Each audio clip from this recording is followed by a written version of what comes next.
Paz de Deus a todos. Estamos aqui hoje para mais um estudo bíblico para refletirmos mais um pouco na palavra de Deus ou alguma coisa que para nós tem que ser como o ar que a gente respira, uma coisa que a gente não abdica, é de estudar a palavra de Deus e compreender a palavra de Deus. Quem esteve no nosso culto na última sexta-feira, por Zoom, falámos acerca um bocadinho, ou o nosso pastor André Simões falou acerca do nosso tema que tínhamos pensado ao mês de Abril, que por razões, penso que é do conhecimento de todos, né? Um bocado óbvias, não deu para pôr tanto em prática como nós queríamos, que é sobre a segunda vinda de Jesus, sobre o facto de sermos uma igreja que está ansiosa, que está preparada para esta segunda vinda, e hoje precisamente gostava de refletir um bocadinho acerca disso, pensando numa parábola específica que Jesus contou. E todos nós gostamos de parábolas. Parábolas são alguma coisa que nos ficaram na memória, não é? É por isso que Jesus contava, o Jesus e outros. Não foi um estilo que Jesus inventou. Os mestres judaicos na altura usavam-nas muito. No Antigo Testamento já temos algumas parábolas. E é uma forma interessante. Porquê? Porque as parábolas, como é que eu ia te explicar isto? Todas as parábolas, nós podemos resumi-las numa frase, duas frases. Porquê? Porque as parábolas têm um foco muito específico. As parábolas querem ensinar uma verdade simples e concisa. Só que o narrador, no caso Jesus, como a gente vai ver, monta uma história, uma metáfora à volta dessa verdade para ela ficar mais facilmente na nossa memória, na nossa mente. Por isso é que é muito mais fácil nós nos lembrarmos do bom samaritano e depois pensarmos, sim, nós temos que ajudar aqueles que estão em dificuldade. Ou, por exemplo, lembrarmos da parábola conhecida como o filho pródigo e lembrarmos que há sempre um pai à espera de receber o filho em casa, mas que ao mesmo tempo às vezes nós achamos que estamos em casa do pai e não estamos assim tão bem com o pai. Portanto, são verdades relativamente simples, com toda uma história à volta para ficar na nossa memória, e resultou bastante porque as parábolas são conhecidas, mesmo quem está fora da igreja já ouviu falar do bom samaritano. Eram maneiras fantásticas que havia na altura de contar as verdades, e Jesus de facto foi um mestre nisto. E precisamente hoje gostava de contar uma parábola que tem a ver com esta vinda de Jesus, que se encontra em Mateus no capítulo 24, versículo 45.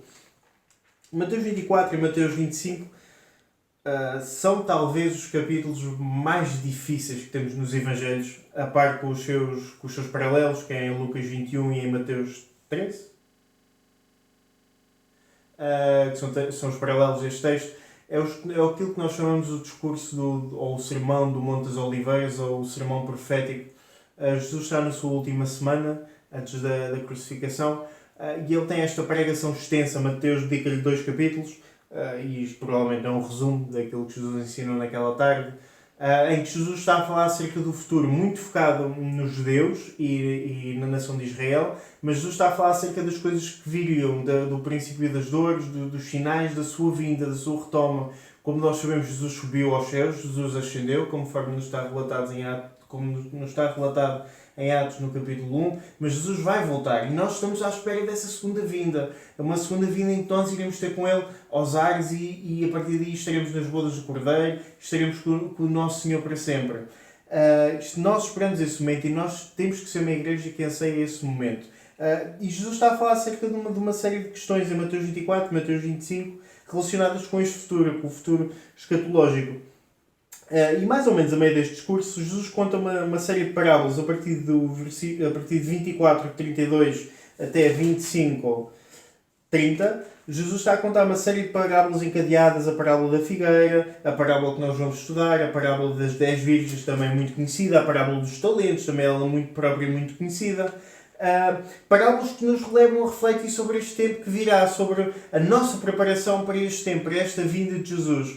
E a parábola que nós encontramos a meio deste discurso é precisamente a parábola que nós vamos falar hoje. A parábola do bom servo e do mau servo, ou a parábola dos 2 servos. E essa parábola que vamos ler agora. 6 versículos, é curtinha. Encontramos-la em Mateus 24 e também encontramos-la em Lucas capítulo 12, versículo 42 a 46. Num enquadramento diferente. Não vamos estar a entrar em detalhes porque é que Lucas enquadra esta parábola numa linha cronológica diferente. Tem a ver com a forma como a literatura era feita há 2000 anos atrás, que não é igual à maneira como nós escrevemos hoje, mas estávamos aqui horas só a falar disto. Portanto, Mateus capítulo 24, versículo 45. Diz assim a palavra de Deus: Quem é, pois, o servo fiel e prudente, a quem o Senhor confiou os seus conselhos para dar-lhes o sustento a seu tempo? Bem-aventurado aquele servo a quem seu Senhor, quando vier, achar fazendo assim. Em verdade vos digo que lhe confiará todos os seus bens. Mas, se aquele servo, sendo mau, disser consigo mesmo, meu Senhor demora-se, e passar a espancar os seus companheiros e a comer e beber com os ébrios, virá o Senhor daquele servo em dia em que não o espera, nem em hora que não sabe, e castigá-lo-á, lançando-lhe a sorte com os hipócritas. Ali haverá choro e ranger de dentes. Portanto, uma parábola curta. Uma coisa importante para começarmos logo a pensar é que, apesar de nós normalmente chamamos esta parábola a parábola dos dois servos, não é um título muito correto, porque não há dois servos nesta parábola, só existe um servo nesta parábola. Agora, este servo tem uma escolha à frente dele, e já vamos chegar lá, e conforme essa escolha que ele fizer, ele tem dois futuros hipotéticos à sua frente, mas é o mesmo servo. Nunca há dois servos, simplesmente é um servo que tem uma escolha à sua frente, e se escolheu o caminho A tem o resultado A, e se escolheu o caminho B tem o resultado B. Então, o que nós temos aqui, resumindo a história, é um senhor, o dono de uma propriedade, por um motivo ou por outro, se tem que ausentar. Esta é uma linguagem que Jesus usa em várias parábolas. Este senhor ausenta-se e coloca um servo, literalmente um doulos, no grego, um escravo, à frente da sua propriedade. Ok, vocês podem pensar, mas é estranho ter um servo à frente de uma propriedade e tomar conta de outros escravos. Isto é esquisito. Não é. Naquele tempo havia, basicamente, e estou a simplificar muito a questão, mas para ser mais rápido, havia dois tipos de servos, ou melhor, dois tipos de escravos. Havia os escravos braçais, que eram os escravos que trabalhavam nas minas, nos campos, e havia os escravos mais citadinos, mais cosmopolitas, que eram escravos que normalmente eram administradores ou eram professores, portanto, escravos que tinham funções importantes, inclusive no Império Romano, aquilo que nós hoje chamamos os ministros, né? Os ministros do Estado, os ministros do Governo. Esse papel no Império Romano era desempenhado por escravos pessoais do Imperador. Portanto, havia escravos com alto nível de estudos, e este escravo seria desse género. Um escravo competente, um escravo com algum tipo de treino para estar à frente dos negócios. Lembra-nos um bocadinho a história de José, não é? José também era um escravo e Potifar também o meteu à frente dos seus negócios e à frente das suas propriedades, porque José revelou-se um escravo fiel. No século XXI é sempre complicado nós pensarmos nestes termos de escravos, não é? Mas temos que ver as coisas à luz da época em que isto foi escrito há 2000 anos atrás. Bom, como eu estava a dizer, então temos um escravo e um escravo tem que tomar uma decisão à sua frente. E então este escravo é deixado pelo seu senhor à frente dos negócios. Ele não sabe quanto tempo é que o senhor vai demorar. E o senhor deixa-lhe as ordens, deixa-lhe o guia de marcha, e ele tem que pensar, ok, tenho duas opções. Ou cumpro aquilo que o meu senhor determinou, ou faço o que qualquer me apetece. O primeiro cenário que Jesus coloca é que temos um bom servo, temos um bom escravo, temos um bom empregado, numa linguagem mais contemporânea. Temos alguém que quer fazer a vontade do seu senhor. O meu senhor foi-me embora, ele deu-me uma responsabilidade muito grande, ele deu-me um privilégio grande. Eu tenho que gerir os seus negócios, eu tenho que tomar conta dos outros servos. Ok? E ele pega nesta responsabilidade e olha, eu quero ser um bom trabalhador, eu quero fazer aquilo que me foi deixado ao meu encargo. Então o que ele vai fazer é precisamente isso. E ele faz aquilo e ele cumpre as ordens. E quando o seu senhor volta, o seu senhor viu, ok, boa, fizeste aquilo que eu tinha deixado para tu fazeres, fantástico. Olha, agora tens aqui a tua recompensa. Uma história simples, uma história que faz sentido, não é? Fazemos um bom trabalho, recebemos uma recompensa por ele. E esta é a história do bom servo. Basicamente é aqui que está. Agora vamos recuar um bocadinho atrás do tempo. Agora imaginemos que temos outra vez o mesmo servo, com as mesmas ordens, com as mesmas opções de vida. E aquele servo até começa, parece que o texto nos está a indicar que ele até começa bem e a fazer as ordens do seu senhor e a cumprir, mas chega um determinado momento que nós vemos registado no final do versículo 48, em que ele olha para o calendário. O meu senhor está-se a demorar. Se calhar ele já nem volta. Porquê é que eu estou a fazer isto? Ele deixou-me estas instruções todas detalhadas, faz isto, não faças aquilo, mas ele não volta. vou aproveitar a vida.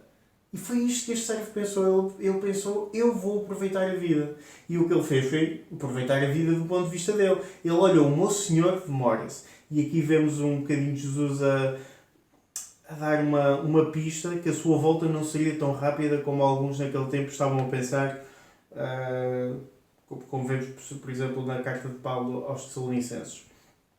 O mestre, né, que é uma representação de Jesus, este Senhor, este dono dos servos, poderia-se demorar, e de facto demorou, ainda se está a demorar, não é? Afinal já passaram quase 2000 anos desde que estas palavras foram escritas, e este servo pensou, ok, eu vou fazer o que quero da minha vida. E este servo escolheu viver um estilo de vida que vai completamente contra as ordens que o Senhor lhe deixou. O Senhor pede para ele tomar conta dos seus conservos, daqueles que eram iguais a ele, e ele, em vez de tomar conta deles, espanca-os. Em vez de levar uma vida justa, uma vida em que toma conta, uma vida de bom administrador, o que ele vai fazer é meter-se no vinho, não é? Vemos aqui Jesus dizer que ele era um ébrio, que se metia em glutonarias, portanto era uma pessoa que... nós sabemos, uma pessoa que estava a pensar em desfrutar aquele momento, bebida, comida e pronto. E o meu Senhor demora-se. Mas houve um dia que o Senhor voltou. E o Senhor, quando voltou, foi-lhe pedir contas. E o que ele achou, aquele servo a fazer, não foi uma coisa boa. E tal como o bom servo teve uma boa recompensa, também o mau servo teve uma recompensa complicada. E Jesus é muito enfático. Jesus usa aqui, quando no versículo 51 usa a palavra castigá-lo-á, ou na revista corrigida separá-lo-á, literalmente no grego, Jesus está a dizer, este homem vai ser cortado ao meio. Estamos a falar uma linguagem metafórica, naturalmente, mas é para entendermos a dureza da expressão que Jesus deixou. Quando eu voltar, aquele servo que eu achar fora do meu propósito, fora das obras que eu deixei, só tem um destino. É o castigo, é a recompensa que ele merece. Nós somos este servo, amigos. O nosso mestre foi, o nosso Senhor foi. Ele deixou-nos ordens de marcha, deixou-nos ordens de trabalho, deixou-nos um guia para como devemos viver a nossa vida, como devemos ajudar os outros, como devemos viver uma vida santa, uma vida justa. E ele um dia vai voltar. E mesmo que a gente não chegue ao dia em que ele vai voltar, vai haver um dia em que nós vamos ter que prestar contas da mesma maneira. Que é o dia em que a gente irá morrer. Porque todos iremos morrer. Ou ser arrebatados no dia em que Jesus vier, das duas uma. Vai haver um dia em que nós vamos ter que prestar contas.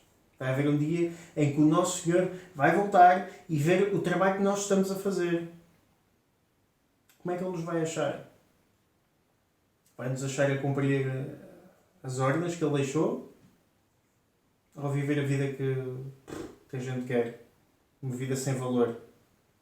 Lógico, nós não podemos cair aqui no extremo daquilo da heresia chamada pelagiana, em que acharmos que vivemos uma vida boa e por acaso, por azar, Jesus chega num momento em que a gente até não está a agir muito bem e por causa disso não vamos ter com Ele. Não é isso é uma heresia chamada pelagianismo.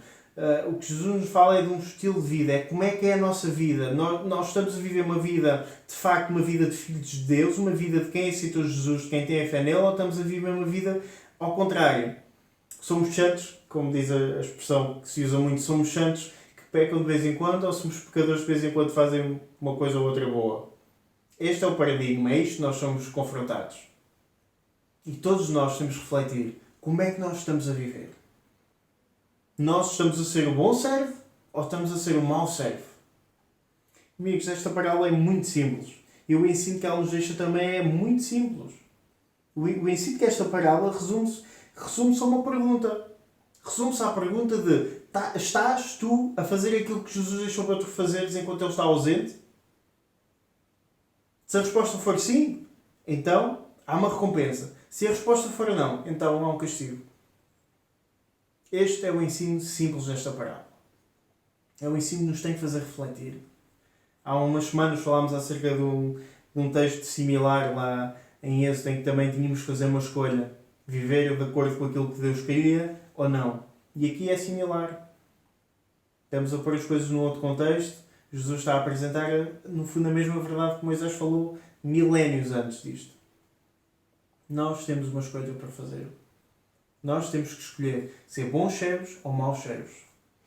Se tu estás a ser um mau servo, hoje é dia de parares com isso e seguires um novo rumo. A tua escolha não é uma escolha definitiva até vir o Senhor. Ou até tu morreres. Não. Tu tens a oportunidade. Se tu fores um mau servo, tens uma oportunidade de te arrependeres e mudares a tua vida e começares a seguir as ordens que foram deixadas. Se fores um bom servo, espetacular. Fantástico. Cuidado. Cuidado. Todos nós estamos sujeitos aos poucos a serem enganados. E quando repararmos, nós estamos já com aquele pensamento cá atrás, subconsciente, a pensar, isto o Senhor demora. E de repente já não somos o bom servo, já somos o mau servo. Nós somos o homem desta parábola. Qual dos dois caminhos que nós escolhemos no cruzamento, na bifurcação, é que vai determinar? Somos o bom ou somos o mau servo? Pensa nisto. Pensa no caminho que tens à tua frente. Foi isto que Jesus disse aos discípulos. Jesus estava a falar com os seus discípulos. Portanto, quer que sejas discípulo de Jesus, quer não sejas discípulo de Jesus, quer sejas um filho de Deus, quer não sejas um filho de Deus, a escolha é-te apresentada hoje.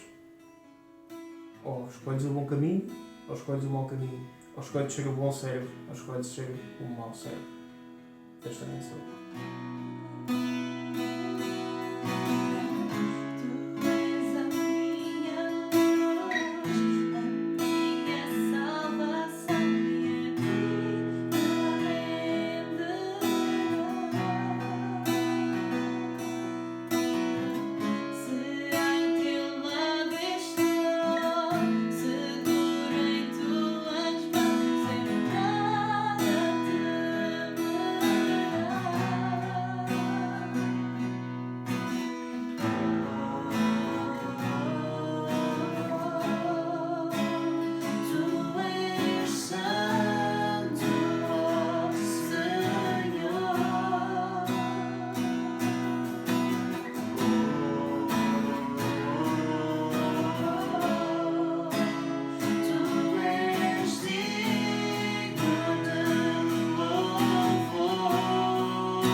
nada temer.